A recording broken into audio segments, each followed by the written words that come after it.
I got to sit down with my friend Chris Coles from Cleveland, Ohio.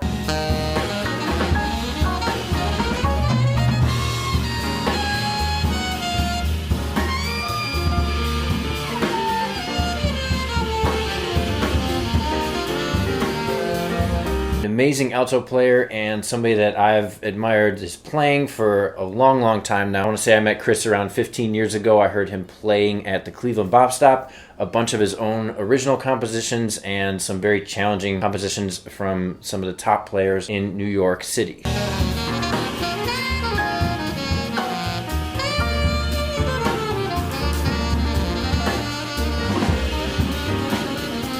Aside from being a fantastic musician, Chris has also been named co-director of jazz studies at the University of Akron, and he also sits on the board of directors for the Cleveland Jazz Orchestra. If you want to check out his playing, his amazing compositions, and just overall incredible musicianship, one of my favorite recordings out there is Chris's Nine Lives Project. This is a large-scale artistic memorial in the wake of the Emanuel AME massacre. It's an incredibly soulful and heartfelt tribute. It features Cleveland's finest musicians and some of the greatest musicians on the planet. I strongly suggest you check this one out. In this interview, we talk about some of his early experiences with improvisation, which include listening to Kirk Whalum, Kenny G, and later on Kenny Garrett. We also talk about some of our favorite young improvisers today, the value of practicing modes in order to make you a more specific and cohesive improviser. I really hope you dig all the different perspectives that Chris has. I'll stop talking now. Let's hear what Professor Chris Coles has to say. So the first question is, what was your first major light bulb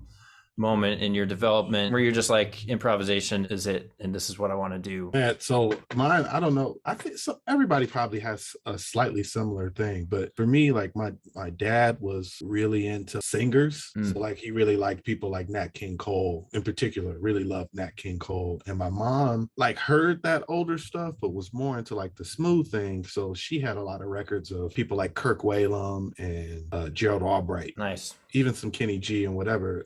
And I'll never forget the first thing I like transcribed and like really like started messing with it. It was on the recorder actually. I hadn't had a saxophone yet, but I had learned Kirk Whalum's track "My All" from Mariah Carey. He did a cover of that. Nice. So I like learned that, and then I learned Gerald Albright's "Dream Come True" is the name of the song, I think, or maybe that's the record. But I like learned his entire like tenor solo and all that stuff on that. That really kind of like got me thinking about stuff differently. What really led me in that direction was the jazz thing was Kenny Garrett on Human Nature. Like everybody knows that. Yeah. You know, Live Around the World, like, you know, that messed my whole world up. Like I didn't even I was like, if I could just do that. If I sound like Kenny Garrett and do that and just sound like Kenny Garrett, I feel like I achieved everything I needed to do on the planet. You know, I'm not there yet, but no, man, that's like the never-ending story, trying to get to that level of soloing. Because I heard stories about Kenny Garrett when he was super young, how he was just practicing like nonstop. You know, when you get to the dress rehearsal or whatever and just go off into the corner, you know, and play in the corner and then just never taking the horn out. But like you can hear in that solo, like there's just so much happening and so it's just so much virtuosity that he probably just played all day that day and then did the concert, you know. Yeah. It's insane. But how old were you when you heard that? Between the ages of 12 and 14. Like I started transcribing stuff and just learning stuff on instruments around 12. And then Kenny Garrett, I was about 14, 15 when I first heard that. Yeah, man. And that was like that in like the out solo on that tune Organized Colors on Simply Said. I'm not super hip with that album, but listen to that. I'm telling you, man. I mean, and think about like listening to it and being 15 and hearing that and you're like, oh, this dude, you know. And it was out, it's really out, it's uncomfortable. I remember this sound crazy. Yeah, but there's something about this that gets me geeked about music when I hear it, and I still listen to it and like I'm almost crying, and you know, like really gets me, you know. Beautiful, man. It's funny, like I think the underlying thing that I keep coming across and just thinking in my own, you know, aha moment too is like you hear it and then you're like, how is this possible? Like how can somebody do this? It's like musical magic or something, you know. Yeah, I gotta check that out though, man. That one just escapes me. I haven't heard that. Yeah, Organized Colors, man. Nice. Second question, what is one thing you've been focusing on recently in practicing? Because we're all at our own different stages, so like whatever you were doing 2 years ago is probably different than it is this year. Where are you at right now? What's the state of Chris Cole's development? One of the things I never really did was really, really know my skills. And what I mean by that is not like we can all like shred. Somebody says D melodic minor, you can shred on that, right? E flat melodic minor, you can play them, but I never reorganized each mode and every scale. Yeah. And I saw Michael Thomas doing this on an Instagram joint where like he was playing like diatonic shapes, all like fourths, but they weren't random, but it was kind of like put together a certain way. One I've been messing with is like 1 4 5 2 6 3 7 4. Just doing every mode like that. You know what I'm saying? Of melodic minor though? Major, I'm trying to get them through all of it. Major, harmonic minor, melodic minor, and harmonic major. Right. And just really mess with that. And just get back to like I just been thinking about the basics because we got to start coming up with our own stuff.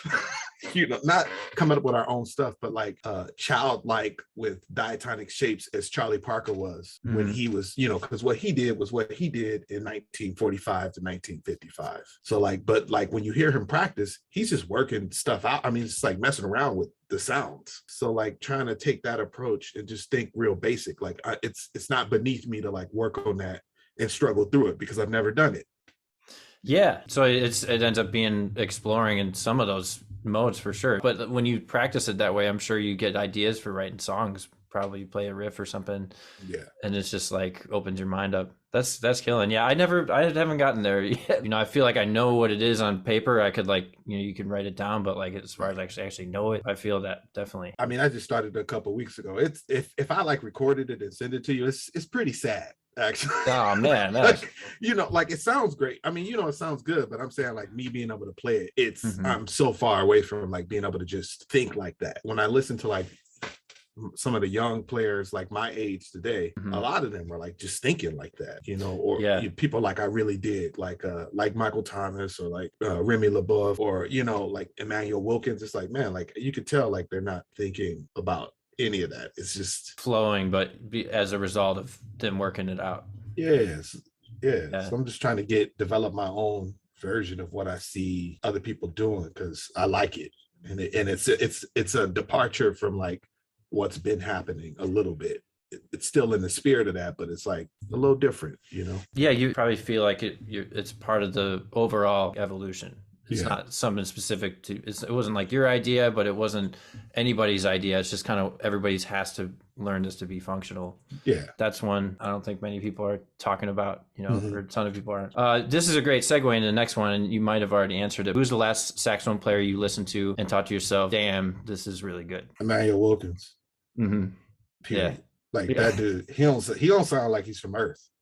In my opinion, like that, what he's doing is really, really unique, in my opinion. Yeah, I really, it's humbling listening to him, and it's not just his improvisation; it's the way his band plays. It's really communal. Like the whole thing is all about it. It's almost like you're watching slaves from a plantation transported here and got their thing and like got these instruments, and they were just sing through the instruments the way they would help each other through the day. That's what I don't mean it like they're slaves. That's not the point. I'm just saying. But you can hear the work being put in. Like there's definitely a level of commitment that's happening there that nobody else is messing with. Yeah, it's like when you listen to like old pastors, like real old line songs, like in church where you hear like a pastor say a phrase and the church repeats it back and everyone kind of repeats it back in a different way. It's like they're improvising like that. Yeah.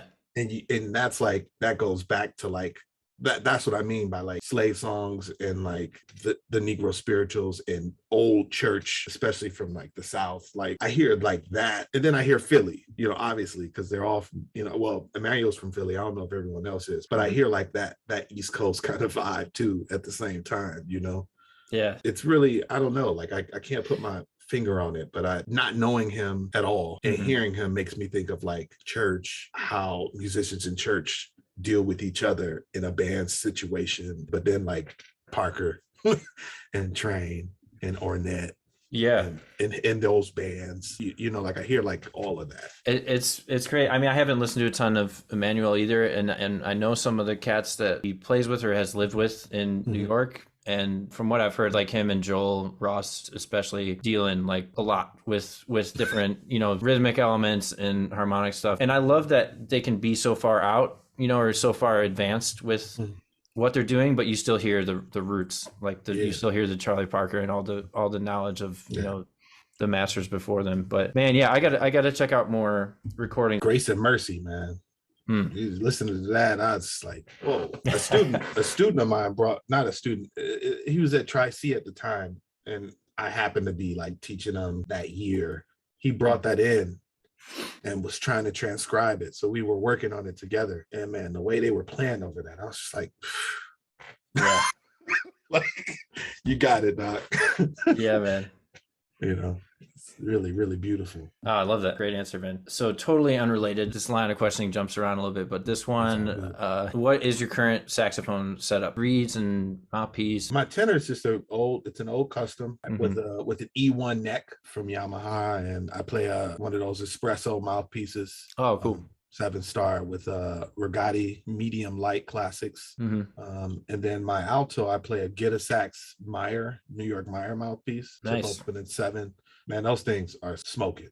Absolutely amazing mouthpieces. My God, for $200, you can't beat it. 3D printed. Super curious about those for sure. Dude, I think you dig it, man. Honestly, I really do. But yeah, I play that on alto with a bunch of different reeds, but usually like either Roberto's Winds 3.5 soft or medium, or I'll play it with like a Gonzalez 3. My horn is the first generation 82Z with a solid silver V1 neck. Killing. The tenor piece, you said that espresso or whatever is it? What's that modeled after?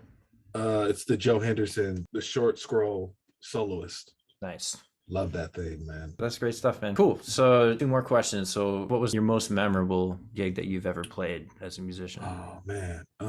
In 2019, I did a show with Sean Jones, and it was like he wrote a song called suite called the Flying Girl Suite, and I really, man, like hearing the stories of the sculpture and like why it was he based it off a sculpture, but it was like a sculpture called the Flying Girls. And he wrote all this music based on the sculpture, and just hearing the story about that particular sculpture is just really like breathtaking. And the music that Sean wrote for it was really amazing, man. You know, and to have him call me for that was an honor because, you know, man, I mean, there's so many alto players. I mean, you know, he's playing with Tim Green, Brian Hogan's, and maybe they couldn't do it. And he called me. But even like to be mentioned in the same sentence as someone like that, who I thought I would never get a chance to play with, to finally get a chance to do it is like, it lit the biggest fire under me, you know? Yeah, Sean is like a hero, man. It's like getting called by one of your heroes. Yeah, he really is, man. And I would say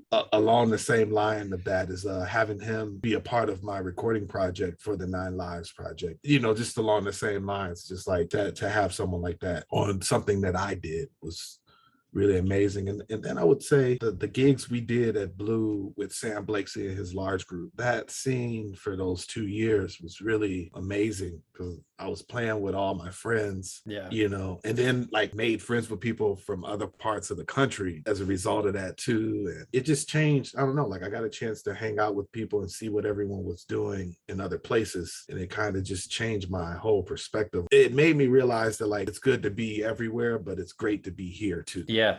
You know, like, and to be okay with like, it's okay that I'm here. I could play a little bit. It's cool. Like, I don't have to think I failed because I'm not living in New York, you know? Hell no, man. That's all. Failure is definitely a perception and not always a reality. You know, like I miss that element of community that exists in Ohio and Ohio only. Like there's certain things about that I've never experienced again. Like when we were doing the Mojo stuff.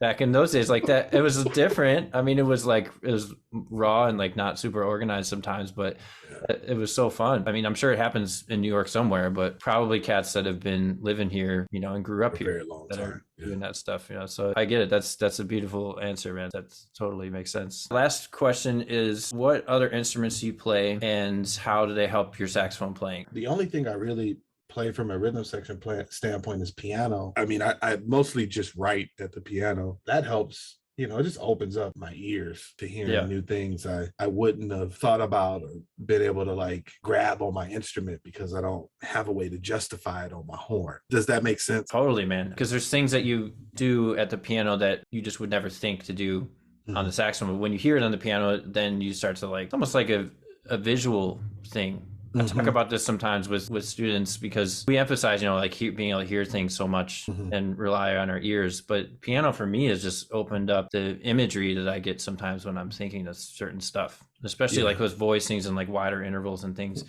You can come up with these logical conclusions how to voice things only at the piano. I don't think you know, and that's, you can hear it in your music, like in Nine Lives, like some of the voicings and things that are happening, you can't really do without a piano. And like, even like coming across ways to like, I was messing around. Like, I think I was talking with a guitar player, Dan Bruce, you know that guy, you know him?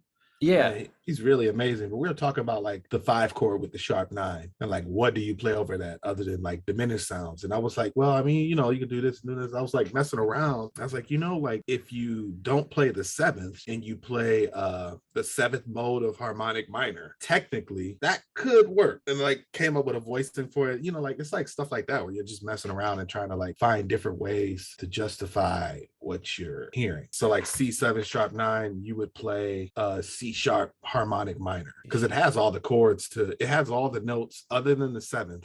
It has everything in the sound, you know. But then you get those other colors that you wouldn't normally hear, like natural 6 would be in there, flat 9 and flat 9 and sharp 5, sharp 11 too. That's sharp 11. You know, that could work. You know, if one is skilled enough to deal with it, it's possible that works. So like, the piano for me is like everything. We play saxophone, so like clarinet and flute, obviously that's like you play those, but I can't call myself like extra proficient because I don't really improvise on those instruments. I could definitely sit in the section and play, but even then, like I have to be like shedding for a month to really, if it's going to be tough stuff, you know. Or if if Sam or somebody like wrote some soloing in those measures. Sam's usually pretty good about like writing specifically for cats, you know, like that are, if he's going to write slashes in a flute part, he's going to make sure that it's somebody that can do it, that can deal.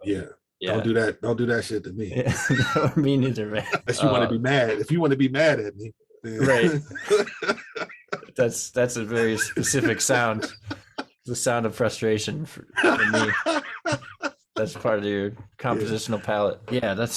Those are great answers, man. And we as saxophone players, people just assume that we can play those instruments without even asking. Sometimes it's more often than not that people can play them than can't, you know, like everybody at some point has dealt with the doubles. It does diversify like your ability to play sax though too, which I think is super valuable. These are all great answers. Thanks so much for your time, dude. Come on, man. You already know.